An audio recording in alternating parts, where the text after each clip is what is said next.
तुम अपने स्किल्स को भी साथ साथ डेवलप नहीं कर पा रहे हो, उसका एक रीजन है, तुम वो कर ही नहीं पा रहे हो क्योंकि तुम ये एक मिस्टेक करते हो। तुमसे घटिया स्ट्राइकिंग भाई किसी की भी नहीं है, ये मैं बोलता रहूंगा, क्योंकि तुम मतलब सुनते नहीं हो यार, अपने कोच की बात सुना करो, सुनते नहीं हो। अब कोच की बात नहीं सुनते तो तुम मेरे को सुनने आओगे, और मेरे को भी नहीं सुनोगे उसके बाद। अबे तुम लोग बेवकूफ, तुम लोग नहीं कर सकते स्ट्राइकिंग, सिंपल सी बात है, ठीक है। माफ करना, ऐसा बोलना पड़ता है ताकि मैं ऑडियंस को अट्रैक्ट कर सकूं, मेरा चैनल अभी ग्रो कर रहा है। Anyway, welcome to a long format tutorial from the Aryaman Shrivastava. मेरा पेज है इंस्टाग्राम पे द आर्यमन श्रीवास्तव करके, आप प्लीज जाइए उसको फॉलो करिए। उसमें मैंने अपनी ट्यूटोरियल सीरीज बहुत सारी डाल के रखी है, तो अगर आपको यहां से कुछ नहीं मिल रहा तो आप वहां पे जाके भी देख सकते हो। बट आज मैं तुम्हें बताने वाला हूं कि तुम अपनी स्ट्राइकिंग इंप्रूव क्यों नहीं कर पा रहे, क्यों क्यों बकर में लगे हो, क्यों बकचोदी करते रहते हो, क्यों तुमसे नहीं हो रही स्ट्राइकिंग। अब उसका एक सिंपल सा रीजन है। उसमें आने से पहले मैं तुम्हें यह बताना चाहता हूं कि स्ट्राइकिंग बस एक लिनियर फॉर्म ऑफ कॉम्बैट नहीं है, ठीक है। स्ट्राइकिंग एक मल्टी डायमेंशनल चीज है, समझो मेरी बात को। It's a multi dimensional thing, ठीक है। तुम्हें डेवलप करना पड़ेगा स्ट्राइकिंग को, वो एकदम से नहीं आती है। तुम्हें जितनी इजी लगती है ना, उतनी इजी होती नहीं है। और जो सबसे ज्यादा ओवररेटेड चीज है स्ट्राइकिंग में जो मैंने देखा है, वो है स्किल वर्क। स्किल पे नहीं, फाइट आईक्यू पे वर्क करना होता है स्ट्राइकिंग के लिए। चाहे वो एक्चुअली स्ट्राइकिंग नहीं, चाहे वो ग्राउंड गेम क्यों ना हो, it's all about the IQ. Skill तो अपने आप आती जाती है यार, स्किल प्रैक्टिस के साथ इंप्रूव ही होती रहती है। फाइट आईक्यू एक ऐसी चीज है जो तुम्हें कदम कदम पे हेल्प करेगी, ठीक है। तो आज मैं तुम्हें यह बताता हूं कि तुम्हारा जो स्ट्राइकिंग है वो अच्छा क्यों नहीं हो रहा, तुम क्यों डेवलप नहीं कर पा रहे हो, तुम अपनी आईक्यू को डेवलप नहीं कर पा रहे हो, तुम अपने स्किल्स को भी साथ साथ डेवलप नहीं कर पा रहे हो। उसका एक रीजन है, तुम वो कर ही नहीं पा रहे हो क्योंकि तुम ये एक मिस्टेक करते हो, ठीक है। अब वो मिस्टेक क्या है? शैडो बॉक्सिंग नहीं, ड्रिल वर्क बिल्कुल भी नहीं। वो एक जो मिस्टेक है वो है ये जो लंबा सा चीज दिखाई दे रहा है ना, ये जिस तरीके से तुम इसको हिट करते हो, जिस तरीके से इसके अराउंड वर्क करते हो, उससे तुम्हारी स्ट्राइकिंग और खराब होती चली जाती है। मैं बताता हूं कैसे। तो अब मैं तुम्हें मिस्टेक दिखा दूंगी, बहुत सारे फाइटर्स करते क्या है। एक्चुअली पता है क्या, मैं मिस्टेक नहीं दिखाऊंगा तुम्हें, तुमने डिफरेंस बताना इन दो बैक वर्क में मेरे को, ठीक है।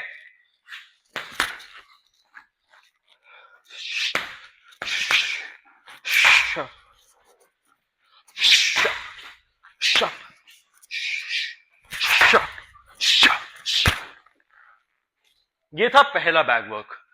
अब जरा दूसरा बैक वर्क देखते हैं, ठीक है।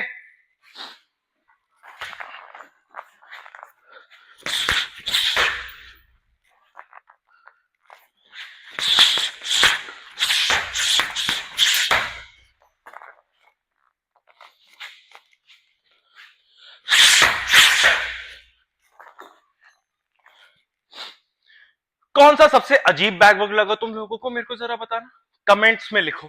अब जिन लोगों ने लिखा है कि दूसरा वाला बैक वर्क बहुत अजीब था, उसका रीजन भी लिखो कि क्यों अजीब था, ठीक है, ताकि तुम लोगों को एटलीस्ट समझ में तो आए। आप लोगों ने बिल्कुल ठीक गेस किया, जो सेकंड वाला बैक वर्क था वो ही एक रीजन है कि आप अपना स्ट्राइकिंग डेवलप नहीं कर पा रहे हो। क्यों? क्योंकि अब बैग को, जो बैग का एक काम है, बैग आपको हिट बैक तो कर नहीं सकता, ठीक है। बस बैग एक काम कर सकता है, वो मूव कर सकता है हर एक डायरेक्शन में, ठीक है, जिस जो भी डायरेक्शन अवेलेबल है बैग के पास, ठीक है।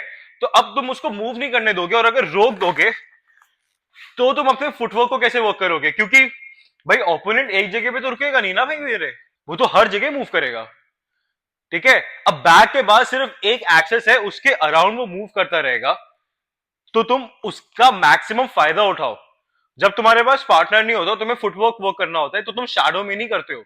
शैडो में ऑफकोर्स, शैडो में तुम फुटवर्क को बेटर कर सकते हो कि तुम कैसे अपने फुटवर्क को और फ्लुएंट बना लो, कैसे फ्लो में आ जाओ। लेकिन जब बैग वर्क करना होता है, वो वही फुटवर्क जो तुम शैडो में प्रैक्टिस कर रहे हो, वही फुटवर्क तुम्हारा टेस्ट होगा। बैग आगे जा रहा है, फिर पीछे आ रहा है, तुम्हें मूव करना है, तुम्हें डिस्टेंस मेजर करके रखना पड़ेगा, ठीक है। और वो ऑब्जर्वेशन से ही होगा, और वो प्रैक्टिस कर करके आएगा। अगर तुम बैग को हर बार रोक दोगे और तुम खड़े खड़े टारगेट पे हिट करोगे, तो तुम वर्क नहीं कर सकते। क्योंकि अब एक बात सुनो, मेरे को अगर मान लो मेरे को किक करनी है इधर, ठीक है, ये रहा। अब खड़े खड़े तो मैं इजीली उस टारगेट पे पहुंच जाऊंगा। अब मान लो ये बैग मूव कर रहा है, मेरे को आगे जाते हुए मारना है, लेकिन इसी टारगेट पे, ये टी वाले के पास। ठीक है, जाहिर सी बात है मेरे को किक थोड़ी ज्यादा उठानी पड़ेगी। क्यों? क्योंकि बैग दूर गया है। अब यही बैग अगर पास आ रहा होता मेरे, तो मेरे को पीछे जाके फिर उसको एम करना पड़ता, तो मेरे को अपने फुटवर्क पे वर्क करके टाइमिंग सेट करनी पड़ती, तब जाके मैं उसको हिट कर पाता।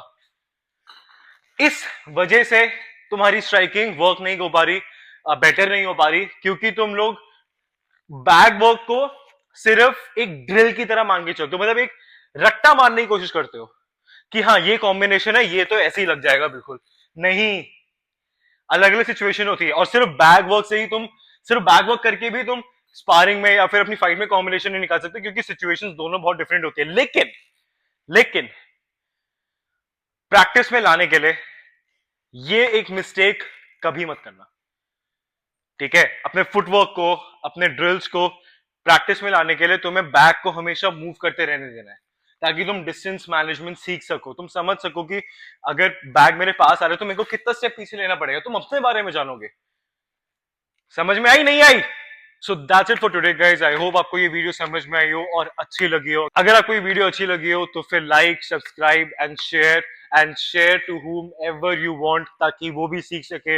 अगर कोई आपका स्पारिंग पार्टनर है, कोई आपका ट्रेनिंग पार्टनर है, या फिर किसी के साथ आप ट्रेनिंग करना चाहते हो, उसको ये चैनल भी शेयर कर दो, मेरी वीडियोस भी शेयर कर दो, and follow my Instagram. I have got like 100K followers on Instagram. So मैं आपसे मिलूंगा एक नई मिस्टेक के साथ, एक नई वीडियो के साथ, एक नई आइडिया के साथ। ठीक है, इसी चैनल पे। Have a good day.